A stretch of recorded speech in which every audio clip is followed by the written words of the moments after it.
proceed. Tayo ditong mga kinatawan ay ibinoto lamang ng ilang libong Pilipino. Ngunit ang kasama natin ngayon ang Pangulong Duterte, ang most voted Philippine leader ng 2016. At ang kanyang anak, Vice President Sara Duterte, ang most voted Philippine leader naman ngayong 2022. I would like to manifest na gusto ng sambayanang Pilipino ang pagdurog niya sa mga kriminal, durugista at NPA na terorista. Kaya sila ibinoto at patuloy na mahal ng mga Pilipino. Kaya gusto natin ng patas na hearing. Sana sinama natin dito ang libo-libong mga magulang na ang mga anak ay biniktima ng mga durugista.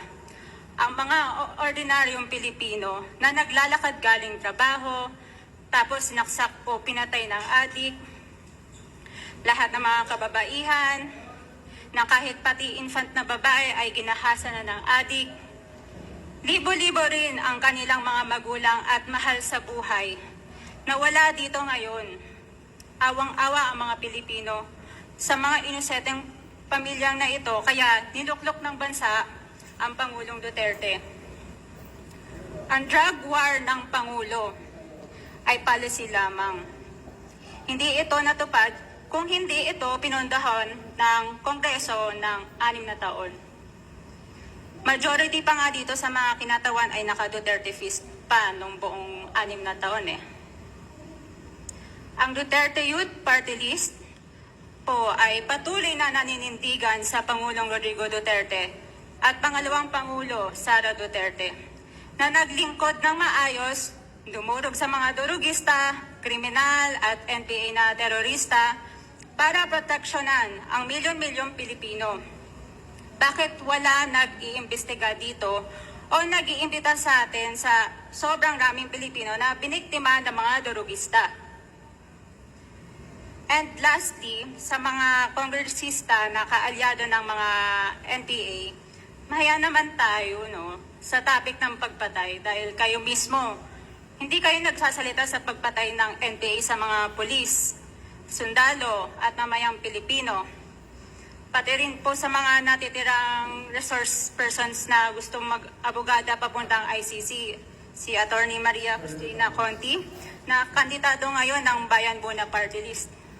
Kasama po ang inyong katabi na si Nery Colmenares ng Bayan Muna. Sa NPA, nire-recruit ang mga kabataan para pabagsakin ang gobyerno at pumatay ng mga pulis, sundalo at tropa ng gobyerno. Di niya naman kinokondena ang pagpatay nila.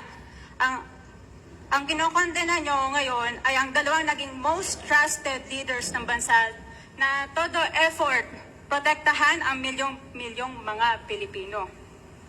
In support sa advocacy sa Pangulong Duterte, ang Duterte Youth Party List ngayon, Kongreso ito, ang kaisa-isang nagpapanukala na pagbalik ng death penalty para sa mga rapist, kidnappers, durugista at terorista.